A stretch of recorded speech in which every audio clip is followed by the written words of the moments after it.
Marketplace. If you're watching this, you probably want to know how to make money on Marketplace. And there is money to be made on it, for sure. In this video, I'm gonna go over a few things about buying and selling on Marketplace that'll help you. I've been doing it. I remember back in the day when we had to put yard signs up on a vehicle and sell it on at the end of our driveway.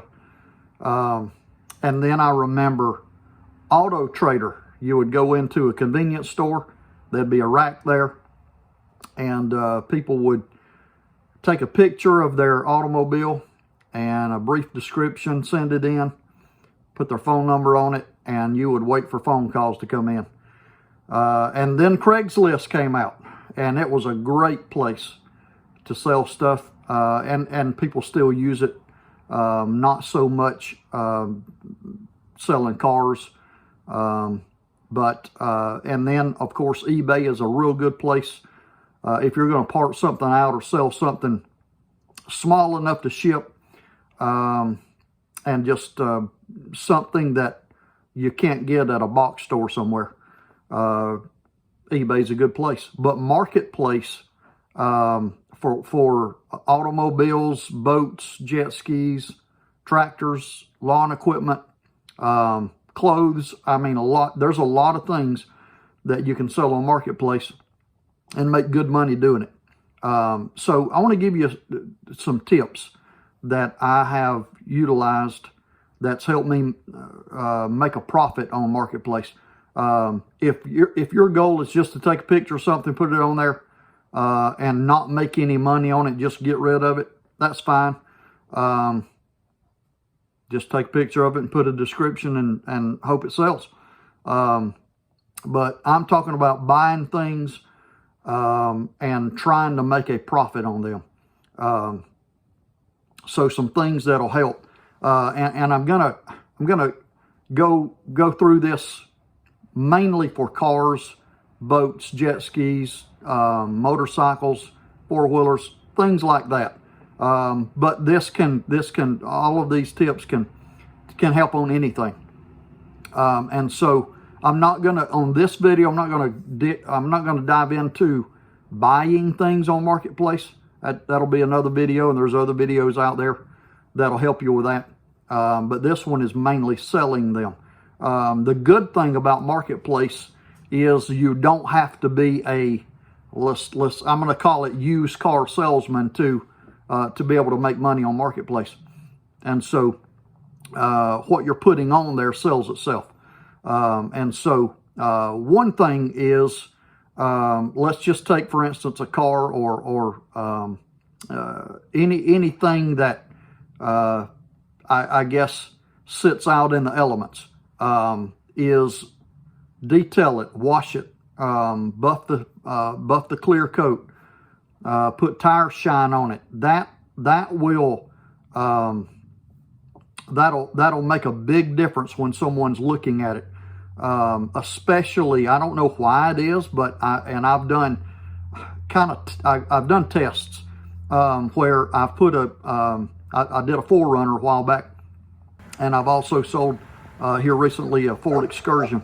I put both of them on there with not the best pictures, and didn't really clean them up. And I did this on purpose just to see what the response would be. I didn't change the price any at all. And then I took them back off of Marketplace, washed them real good, waxed the clear coat, buffed the tires up, and put whatever that tire shine, I guess is what you'd call it, on the tires, and then took real good pictures and put them on, and it was amazing the difference in response that I got. And so also I try to do this. I try to stage where I'm going to take the pictures at. When you take pictures of something, don't have a lot of clutter around it that would distract. Put it somewhere purposely. If it's something small, put it on the floor, on a bed, where there's not a lot of clutter around it. If it's a car, a nice clean cut grassy area or a parking lot or something that there's nothing else around, that's the best way to take pictures on jet skis. Most of the time, I will take them to the local boat ramp and take pictures of them at the boat ramp. And so the next thing is this: a simple title. You don't want a long, drawn out title, simple title. And then, but when you get to this description part of it, write out a very detailed description. And what I try to do is at the beginning of the description, the make, the model, mileage, stuff like that. And then as I get down into the body of the description, I try to put as much detail as I can about the history of the car or whatever it is you're selling, so that the person reading it has enough information that they don't have to come back to you with a bunch of questions. There's always going to be questions. That's fine. But try to put enough description that they don't have to ask as many questions. And I'm going to go back to the pictures. Everybody's seen the posts where they've got one picture or maybe two pictures and they're almost the same.